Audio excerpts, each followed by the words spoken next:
अस्सलाम वालेकुम स्टूडेंट्स, आज की क्लास शुरू कर रहे हैं।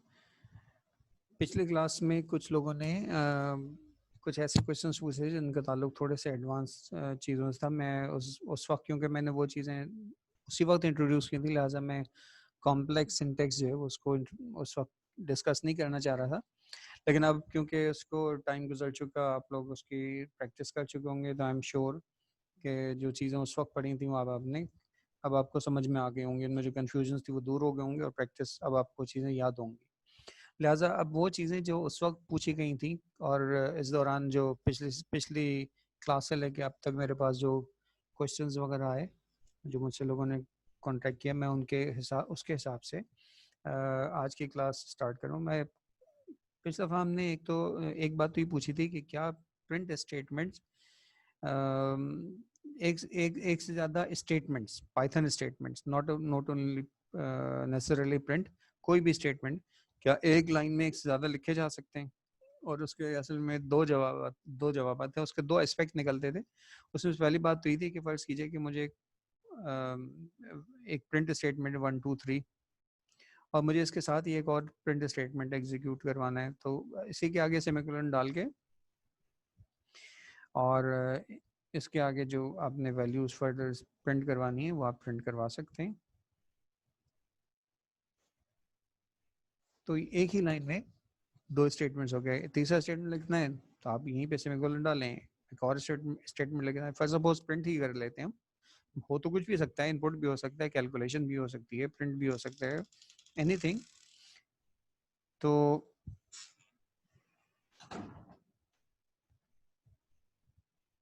सपोज ये वैल्यूज प्रिंट करनी है, अब देखिए एक ही लाइन में हमने तीनों स्टेटमेंट लिखे, तीनों के बीच में सेमीकोलन है।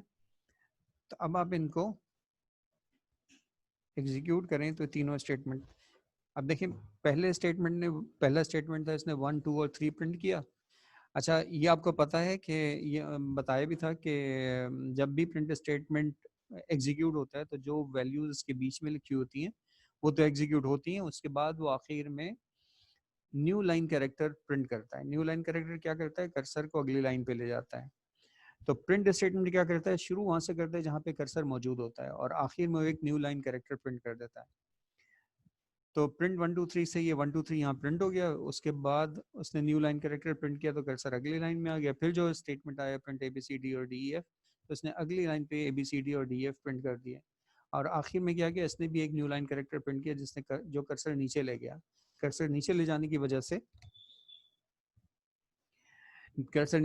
वजह से जो आगे वैल्यूज हैं वो उसने यहाँ प्रिंट करनी है। अच्छा, मैं इस पे ये सवाल मुझसे बार बार पूछा जा रहा है, ये मैंने आज यहाँ पर पोस्ट कर दिया है।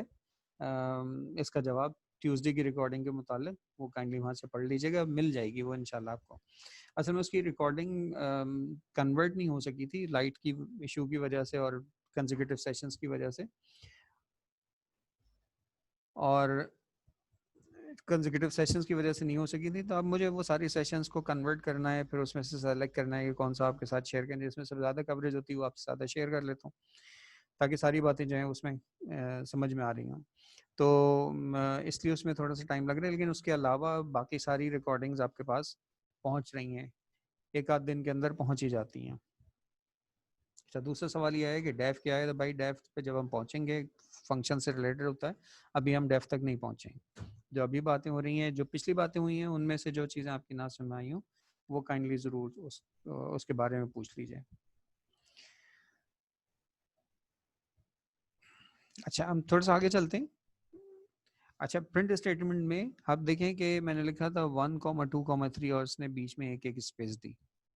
जब DEF लिखा, DEF ABCD DEF, तो उसके बीच में बिजनेस, तो हर दफ़ा जब वैल्यू प्रिंट करता है तो उसके आगे एक उसमें उन दो वैल्यूज़ के बीच में एक स्पेस दे देता है। अब मैं ये चाहता हूँ कि ये एक स्पेस के बजाय एक टैब प्रिंट करे। तो प्रिंट में फ्लेक्सिबिलिटी है कि हम ये डिफाइन कर सकते हैं। मसलन अगर मैं लिखूँ प्रिंट 1 2 3 और उसके बाद लिखूँ SEP जो है वो सेपरेटर कैरेक्टर के लिए यूज़ किया जाता है। अगर मैं इस सेपरेटर कैरेक्टर में टैब मेंशन कर दूं, और टैब मेंशन किया जाता है \T से। Backslash n new line character के लिए है और बैकस्लैश t टैब के लिए है। तो अब मैंने इसमें इस प्रिंट स्टेटमेंट में ये लिखा है कि 1 2 3 प्रिंट करो, लेकिन उन सब के बीच में /t प्रिंट कर दो, यानी टैब कैरेक्टर प्रिंट कर दो। तो टैब कैरेक्टर क्या होता है, ये बिल्कुल इसका इफेक्ट वही होता है जैसे जब आप टैब कैरेक्टर प्रिंट करते हैं, टैब कैरेक्टर प्रेस करते हैं तो कर्सर जितना मूव होता है उतना ही कर्सर मूव हो जाता है टैब कैरेक्टर के प्रिंट होने से। अब आप इसका रिजल्ट देखिए, पहले 1 2 3 करीब करीब था, 1 2 3 दूर दूर हो गया क्योंकि बीच में हर एक के बीच में एक एक टैब कैरेक्टर मौजूद है। अच्छा, यहाँ कुछ भी कोई और भी कैरेक्टर दिया जा सकता है। फॉर एग्जांपल मैं डॉट दे सकता हूँ, अगर मैं डॉट दूंगा तो इनके बीच में एक एक डॉट आ जाएगा। अगर पाइप कैरेक्टर दे दें तो पाइप कैरेक्टर प्रिंट हो जाएगा। तो वैल्यू सेपरेटर के तौर पे जो कैरेक्टर आप चाहें यहाँ पर मेंशन कर सकते हैं। अच्छा, दूसरी बात हमने जो बात इसके अलावा जो बात हम पहले भी डिस्कस कर चुके हैं वो ये कि अब ये बात यही वाला स्टेटमेंट ले लेते हैं जो ऊपर आया है।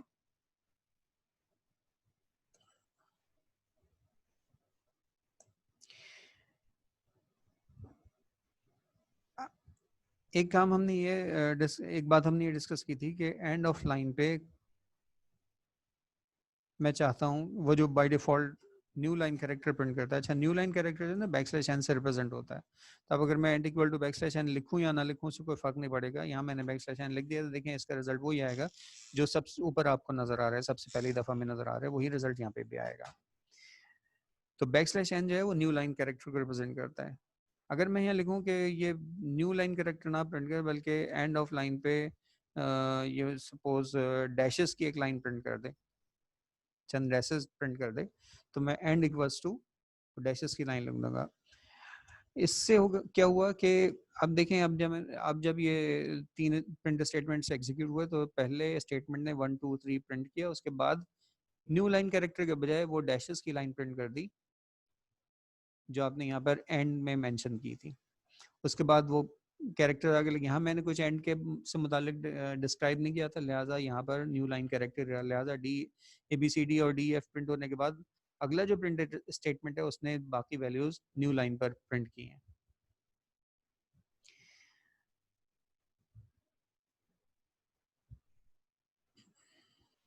अच्छा, स्टूडेंट का एडमिट हो गए, अलाउ कर दिया।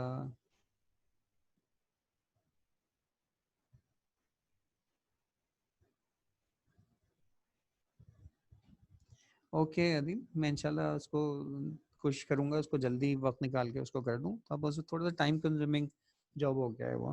बहरहाल मैं इंशाल्लाह कर्ज जो जून वाली रह गई है 30 जून की, वो इंशाल्लाह कर दूंगा, उसको अपलोड कर दूंगा यहाँ पे। अच्छा, आज की क्लास के बारे में देख लें।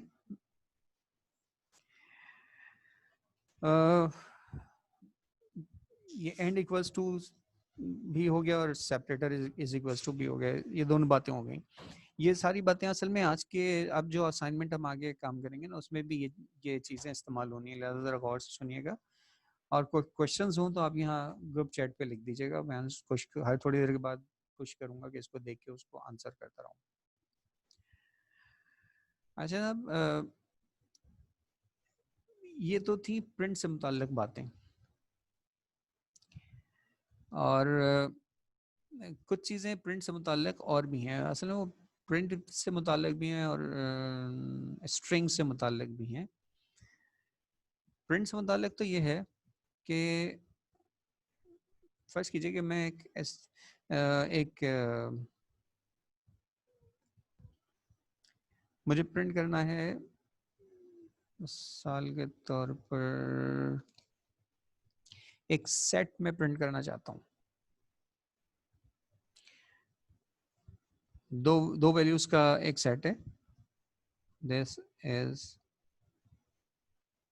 a set of two values। अगर मैं ये लिखूंगा तो ये क्योंकि डबल कोट्स में, लिहाजा ये एज इट इज प्रिंट हो जाएगा। अब इसके आगे मुझे वो दो वैल्यूज भी प्रिंट करने, सपोज वो वैल्यूज 2 और 3 हैं, तो एक तरीका तो ये हो सकता है कि मैं यहाँ 2,3 लिख दूँ। अगर मैंने वैल्यू ये लिख दिया 2,3 तो ये प्रिंट हो गया। of two values 2, 3.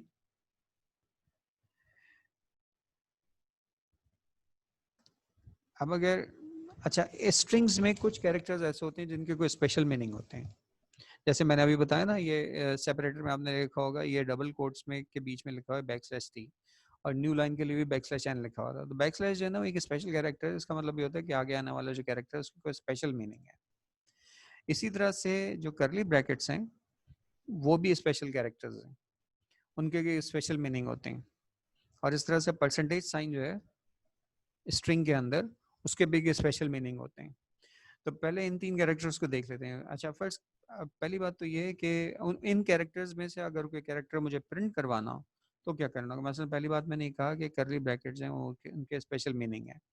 अच्छा पहले स्पेशल मीनिंग बताओ। उसके स्पेशल मीनिंग ये होते हैं कि अगर आप करली ब्रैकेट का पेयर ओपन क्लोज कर दें तो इसका मतलब होगा कि आप इस स्ट्रिंग से बाहर इसकी कुछ वैल्यूज देंगे, वो इस जगह पे उनमें से पहली वैल्यू इस जगह पे प्रिंट होगी। करली ब्रैकेट के पेयर जहां पर करली ब्रैकेट का पेयर है इस जगह पे वो वैल्यू प्रिंट होनी है।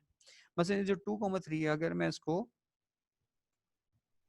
मैं चाहता हूं कि इस जगह पर वैल्यू 2 प्रिंट हो जाए तो मैं लिखूंगा फॉर्मेट, और फॉर्मेट में वो लिस्ट ऑफ वैल्यूज आएंगी जो मुझे प्रिंट करवानी है।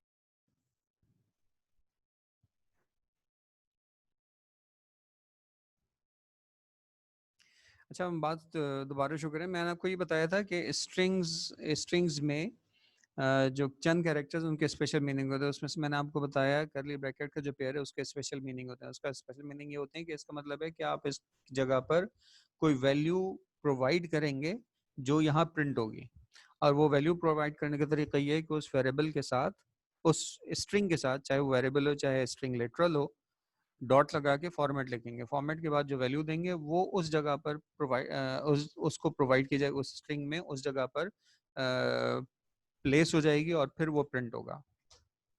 अच्छा अब अगर मैं 2 वैल्यूज दे दूं, अगर मैं 2 वैल्यूज दे दूं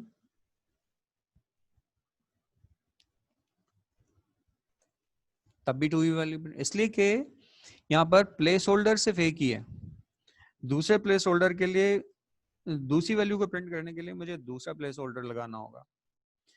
अब अगर मैं प्रिंट करूं तो ये दोनों वैल्यूज प्रिंट होंगी। अच्छा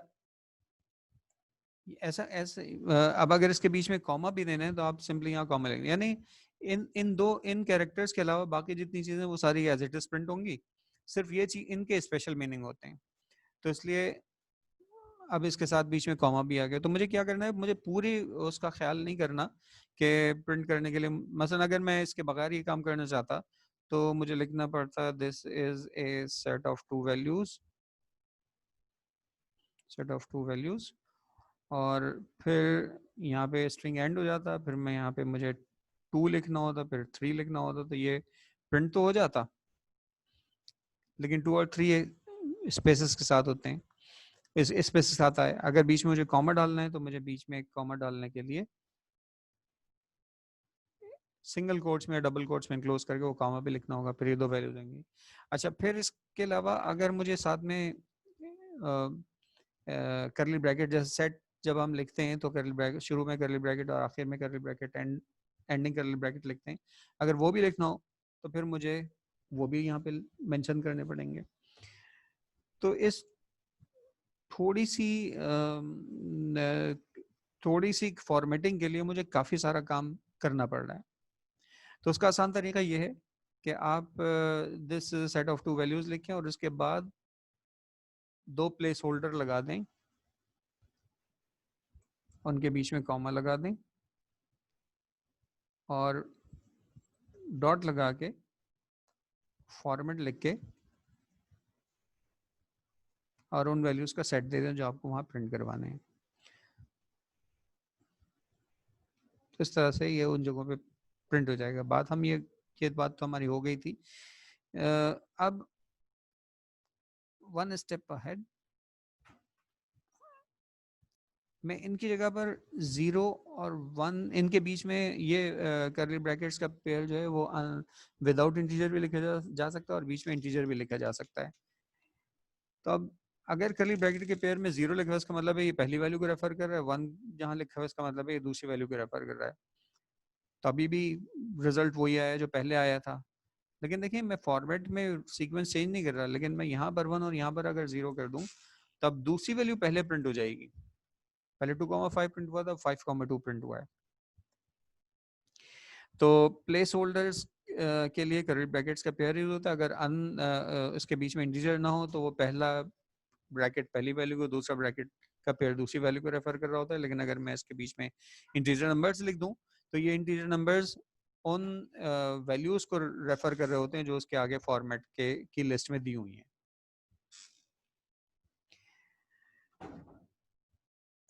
अच्छा, अब बात ये है कि अब मुझे इसके गिर्द करली ब्रैकेट का पेयर भी लगाना है। अब मैं करली ब्रैकेट का पेयर लगाऊंगा तो ये एरर देगा, इसलिए कि मैंने करली ब्रैकेट लगाया। तो अब ये एक्सपेक्ट कर रहा है कि ये इसके आगे करली ब्रैकेट का क्लोजिंग करली ब्रैकेट भी होना चाहिए। अब क्लोजिंग करली ब्रैकेट तो मैंने इसलिए लगाया कि मुझे तो ये प्रिंट करवाने हैं, लेकिन अब ये प्रिंट नहीं करेगा। अच्छा, वजह क्या है? वजह मैंने आपको बताई थी कि स्ट्रिंग्स में कुछ कैरेक्टर्स के मीनिंग स्पेशल होते हैं।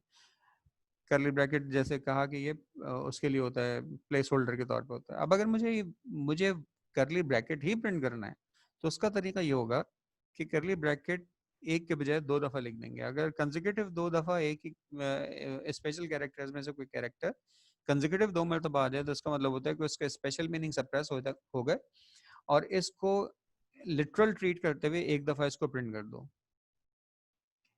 देखिए इसका रिजल्ट क्या आया, करली ब्रैकेट्स जो है उसके दोनों तरफ लग गए। शुरू में 2 करली ब्रैकेट्स थे तो उसकी जगह पे 1 आ गया, आखिर में 2 करली ब्रैकेट्स उसकी जगह 1 आ गया।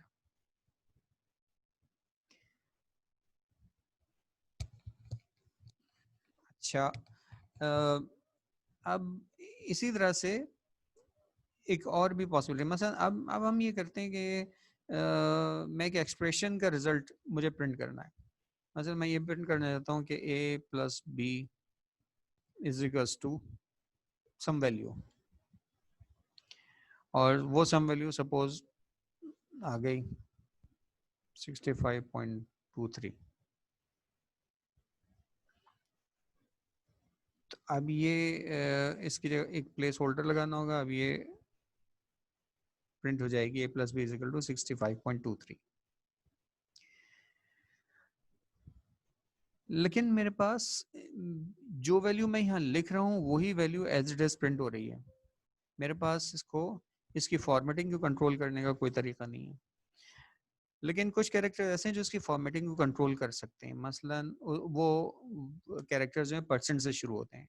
अगर किसी स्ट्रिंग में परसेंट साइन आ जाता है इसका मतलब है कि परसेंट के आगे कोई चंद स्पेशल कैरेक्टर्स हैं वो आ सकते हैं। मसलन डी आ सकता है, एफ आ सकता है, एस आ सकता है, और डिजिट्स आ सकते हैं। अभी उनके मैं मीनिंग बताऊं। फर्स्ट कीजिए मैं यहाँ पे लिखता हूँ %f। इसका मतलब होगा कि इस जगह पर एक फ्लोटिंग पॉइंट नंबर आएगा।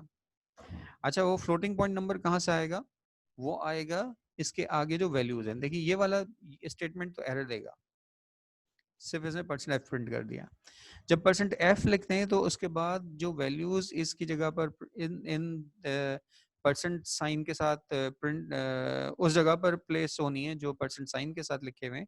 उसकी जगह पर उसके लिए यहाँ पर परसेंट साइन ही इसके आगे लिखा जाता है, और परसेंट साइन लिखने के बाद वो वैल्यू लिख देते हैं जो आपको वैल्यू उसके आगे प्रिंट करनी है।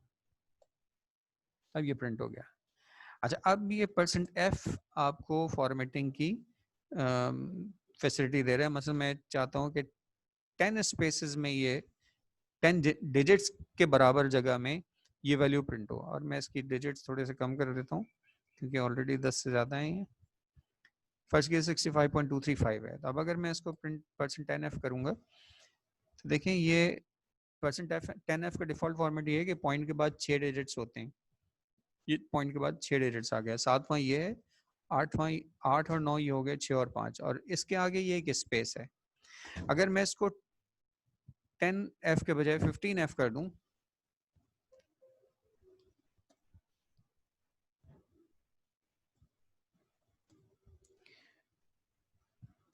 तब ये 15 डिजिट्स की जगह पर ये वैल्यू प्रिंट कर रहा है, लेकिन किस तरह से? Right justified.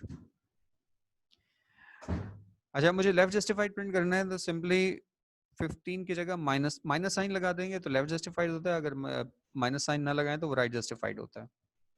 तो माइनस साइन से ये लेफ्ट जस्टिफाइड आ गया। अच्छा इसी तरह से इसमें नंबर ऑफ डेसिमल प्लेसेस को मैं कंट्रोल, मैं चाहता हूँ कि 15 स्पेसेस हो लेकिन 15 में से सिर्फ डेसिमल के बाद सिर्फ 2, तो मैं लिखूंगा 15.2f। तो 15.2f से ये 65.23 हो गया। और अगर मैं 1 कर लूँ तो डिजिट के बाद सिर्फ एक डेसिमल के बाद सिर्फ एक डिजिट प्रिंट होगा। अच्छा परसेंट एफ जो है वो तो फ्लोटिंग पॉइंट के लिए यूज होता है, और फ्लोटिंग पॉइंट परसेंट और एफ के बीच में आप नंबर्स पॉजिटिव या नेगेटिव लिख सकते हैं। और फॉर्मेट उसका क्या है कि आप नेगेटिव अगर लिखना है तो सबसे पहले परसेंट के बाद नेगेटिव माइनस साइन लिखेंगे, वरना उसको वैसे ही छोड़ देंगे। फिर जो पहला डिजिट पहला इंटीजर नंबर होता है वो बताता है कि कितने स्पेसेस में प्रिंट होना है। फिर पॉइंट के बाद जो डिजिट होता है वो ये बताता है कि इसमें कितने डेसिमल प्लेसेस प्रिंट होने हैं। एक नज़र आपके क्वेश्चंस पे डाल लें। कर्ली ब्रैकेट वाली बात रिपीट कर दें, बहुत दफ़ा हो गई, मेरा ख्याल है समझ में आ गया होगा। ना आई हो तो दोबारा यहाँ सवाल लिख दीजिएगा।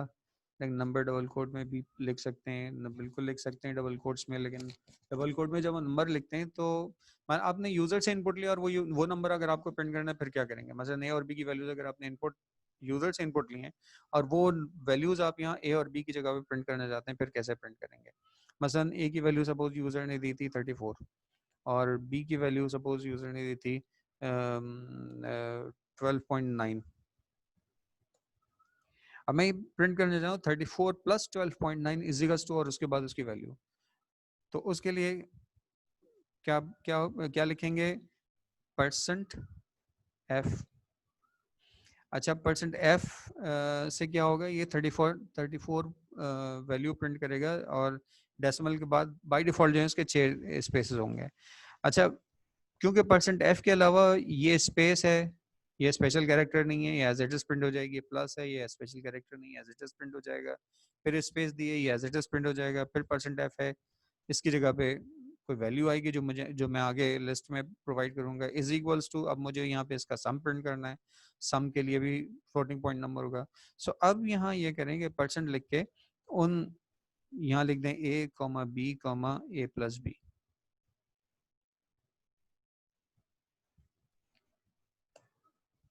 तो ये वैल्यूज आ गई।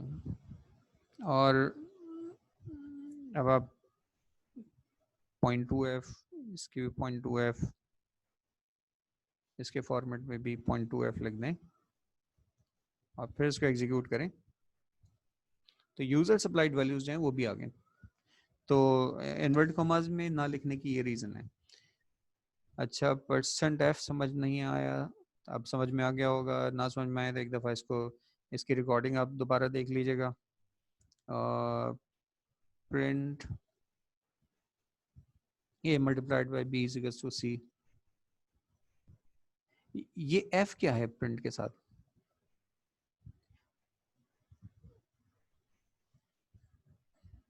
अच्छा और इसके अलावा कोई सवाल नहीं है? अभी इस सवाल में कोई कन्फ्यूजन है, लिहाजा मैं प्रोसेस को आगे बढ़ाता हूँ। ये सवाल अगर क्लियर हो गया, इन्होंने क्लियर कर दिया, तो मैं इसका जवाब देने की कोशिश करूँगा।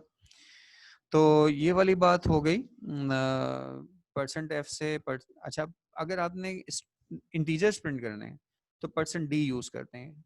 अच्छा परसेंट डी, ए प्लस, जब ए और बी, ए प्लस बी का आंसर जो है वो भी फ्लोटिंग पॉइंट नंबर है, लेकिन अगर मैं इसको परसेंट डी से प्रिंट करूं तो ये सिर्फ इंटीजर पार्ट इसका प्रिंट होगा। आंसर तो इसका वही है 46.9, लेकिन इसका आंसर जो प्रिंट हुआ है वो 46 है। क्यों? क्योंकि मैंने यहाँ पर परसेंट डी लिखा है। परसेंट डी का मतलब है कि इसको एज इंटीजर प्रिंट कर दो। परसेंट डी का मतलब है इंटीजर वाला फॉर्मेट इस्तेमाल करना है। और डी के साथ भी मैं नंबर ऑफ स्पेसेस मेंशन कर सकता हूँ। फॉर एग्जांपल 10 डी लिखा है, इसका मतलब है कि ये नंबर प्रिंट होगा, लेकिन 10 स्पेसेस 10 डिजिट्स के बराबर जगह में ये नंबर प्रिंट होगा। और अगर इसको मुझे लेफ्ट जस्टिफाइड प्रिंट करना है तो -10d, और रिजल्ट्स आपके सामने है कि पहले में 46 जो है वो इतनी स्पेस इक्वल टू के बाद इतनी स्पेसेस के साथ आया था, और यहाँ वो 7 आ गया, लेकिन इसके आगे स्पेसेस हैं वो वाली जो पर से इससे प्रिंट हुई हैं। 10D से की वजह से इसके आगे प्रिंट स्पेसेस भी हैं। अच्छा,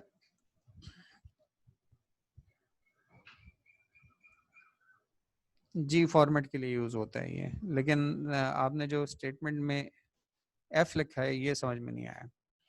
अच्छा, मैं इस अब हमारे पास 10 मिनट रह गए हैं। इस सेशन के बाद जो हमारा अगला सेशन शुरू होगा वो हमारे असल में आज के टॉपिक्स हैं, और वो टॉपिक्स हैं ऐसे वेरिएबल्स जिनमें हम मल्टीपल वैल्यूज़ एक वक्त में असाइन कर सकते हैं, जो कि बाकी लैंग्वेजेस में एरे के इक्विवेलेंट होते हैं। लेकिन हमें ज़रूरी नहीं कि हम पहले एरे समझें और फिर उसके बाद ये समझें। हम डायरेक्ट इन वेरिएबल्स को ही इन्हीं डेटा टाइप्स को हम एक्सप्लोर करेंगे पाइथन की, जिसमें मल्टीपल वैल्यूज़ यूज़ हो सकती हैं। फिर हम उनसी की मदद से एरेस को समझने की कोशिश करेंगे। तो हमारा स्टार्टिंग पॉइंट जो होगा वो ऐसी डेटा टाइप्स होंगी पाइथन की जिसमें हम एक वक्त में एक से ज़्यादा वैल्यूज स्टोर कर सकते हैं।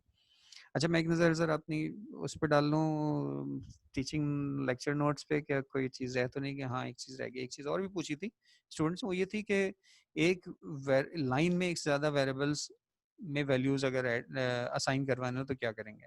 उसका तरीका ये कि A comma B comma C for example 3 variables हैं, उसमें आपको 3 वैल्यूज असाइन करवानी है 10, 20 और 30। तो आप लिखेंगे A comma B comma C equal to 10, 20, 30।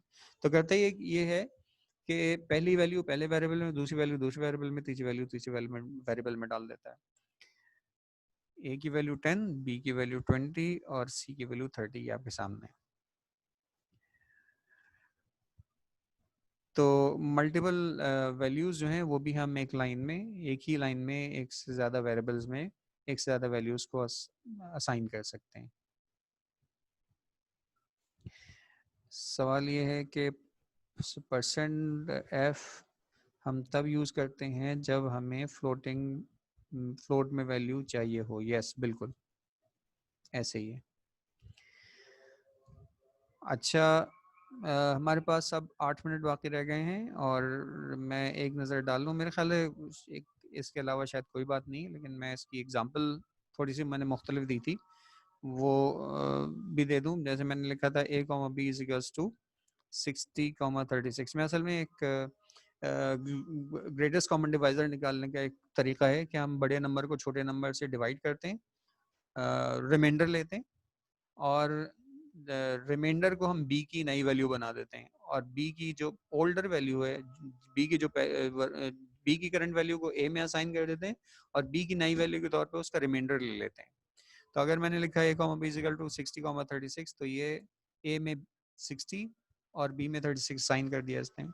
अब अगर मैं लिखूं a, b is equals to b, a mod b, तब क्या होगा, b की वैल्यू तो a में चली जाएगी, और a और b का जो रिमाइंडर है वो वैल्यू b में चली जाएगी। तो जब आप इस तरह की मल्टीपल असाइनमेंट्स होती हैं तो होता है कि इक्वल टू के राइट साइड पे जो कुछ लिखा होता है पहले ये इवेल्युएट होता है, उसकी फाइनल वैल्यूज आ जाती हैं, फिर वो वैल्यूज करस्पॉन्डिंग वेरिएबल्स में असाइन हो जाती हैं।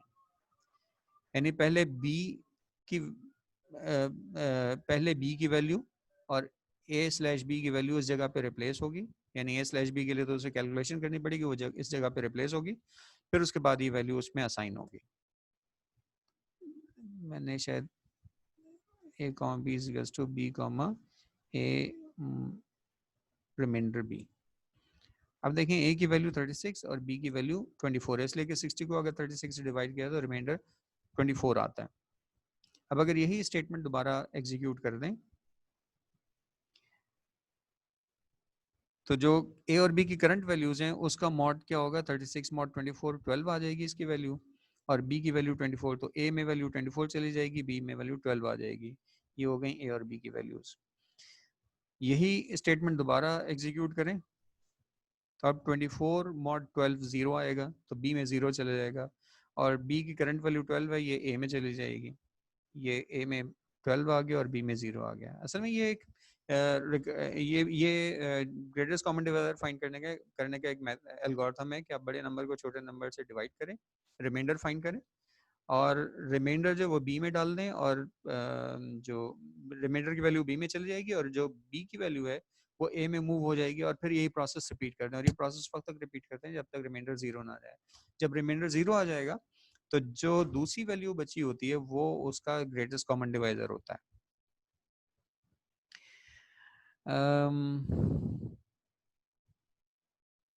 इसके अलावा कोई क्वेश्चन फिलहाल तो नहीं आया, और मेरे पास अब मेरे पास कोई क्वेश्चंस नए भी नहीं है। पुरानी चीज़ें अलबत्ता मैं थोड़ी सी आपको रिवाइज कर दूं, क्योंकि यही चीज़ें ये हम आज भी यूज़ करेंगे। फर्ज के मेरे पास एक मैं स्ट्रिंग असाइन कर दूं, स्ट्रिंग असाइन करके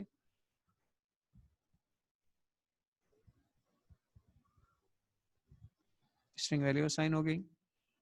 अब A0, ए और ब्रैकेट में 0 पहली वैल्यू को रेफर कर रहा है, ए और 1 दूसरी वैल्यू को रेफर कर रहा है। नेगेटिव वैल्यूज जो हैं वो last, second last, third last, fourth last values को रिप्रेजेंट कर रही हैं। और इनके स्लाइसिंग के लिए इनिशियल वैल्यू, इनिशियल इंटीजर, फिर कोलन साइन, जो रेंज साइन है उसके साथ रेंज साइन के लिए कोलन यूज होता है, और उसके साथ 10 वैल्यू, उसके बाद हमने 10 लिखी तो ये 2 से लेके 9 तक के जो कैरेक्टर्स हैं उसको उसको रेफर करेगा। इसमें जो चीज़ पिछली दफ़ा नहीं पूछी गई थी, उसका मल्टीपल वैल्यू से एक मतलब ये भी एक ये भी था कि 2,10 के बजाय 2,20 कर लेता हूँ मैं, बल्कि 0,20 कर लेता हूँ, और उसके बाद लिख देता हूँ 2। अगर 3 वैल्यू स्लाइसिंग में दें तो इसका मतलब ये होता है कि यहाँ से शुरू है और यहाँ तक ये लास्ट वैल्यू है, इससे एक पहले तक यानी 0 से लेकर 19 तक, और उसमें 2 के जंप्स हैं, यानी पहले 0, पहली वैल्यू 0 है तो दूसरी 3 होगी, फिर तीसरी 5 होगी। अगर मैं इसको एग्जीक्यूट करूं तो ये रेफर करेगा, पहला कैरेक्टर A0 पे A है, फिर B छोड़ दिया, C ले लिया, फिर D छोड़ दिया, E ले लिया, फिर इस तरह से हो रहा है। और अगर मैं यहाँ पर 3 लिख दूं तो बीच में से दो कैरेक्टर छोड़ के तीसरा कैरेक्टर लेगा, A लिया, BC छोड़ के D लिया, EF छोड़ के G लिया। अच्छा, एक सवाल यह है कि अच्छा, ये जो स्लाइसिंग है ये असल में आज जो हम टबल्स और लिस्ट वगैरह पढ़ेंगे उसमें भी ये स्लाइसिंग वगैरह यूज़ होगी, इसलिए मैंने रिपीट कर दिया ताकि मुझे वहाँ एक्सप्लेन करने की ज़रूरत ना पड़ आए, या आपको आपसे रिकॉल कर लें कि ये चीज़ें आपने पढ़ी थी। अब मैं आपके क्वेश्चंस पे चंद 2 मिनट 2.5 मिनट बाकी हैं, इसको पढ़ लूँ। और it is better to write variables single alphabet. बेटा ये वाली जो बात मैंने कही है कि मैंने ये बात मैं काफ़ी दफ़ा एक्सप्लेन भी कर चुका हूँ कि प्रोफेशनली मीनिंगफुली लिखे जाते हैं, लेकिन सिर्फ पहले सेमेस्टर में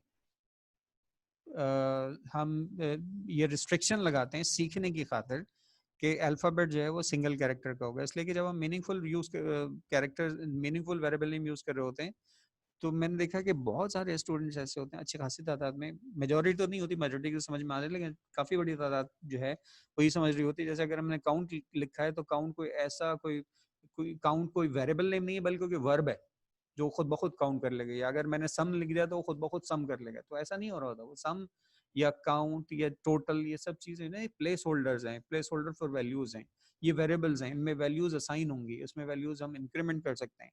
तो इन कॉन्सेप्ट्स को क्लियर करने के लिए ये रिस्ट्रिक्शन रखी थी कि वेरिएबल नेम सिर्फ एक कैरेक्टर का रखेंगे फर्स्ट सेमेस्टर में। मैंने ये बात मेंशन भी की थी कि सेकंड सेमेस्टर ऑनवर्ड हम प्रोफेशनल प्रैक्टिस ही यूज़ करेंगे, सिर्फ फर्स्ट सेमेस्टर के लिए हमने ये रिस्ट्रिक्शन की थी।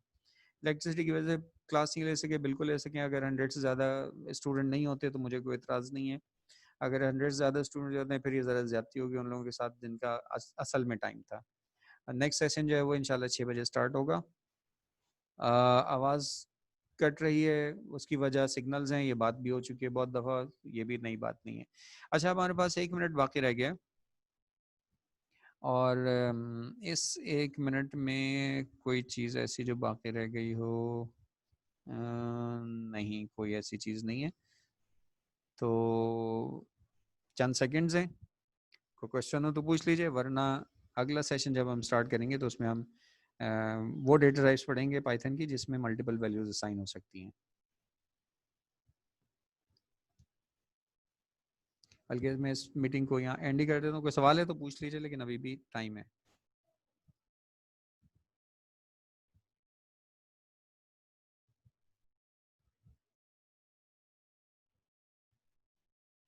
दूसरी मीटिंग 6 बजे है, 6, 6:15 नहीं है। ए मॉड भी रिपीट कर दें। मॉड जो है वो तो रिमाइंडर ऑपरेटर है। ए मॉड बी का मतलब ए की वैल्यू और को बी की वैल्यू से डिवाइड कर जो रिमाइंडर आएगा वो ए मॉड बी का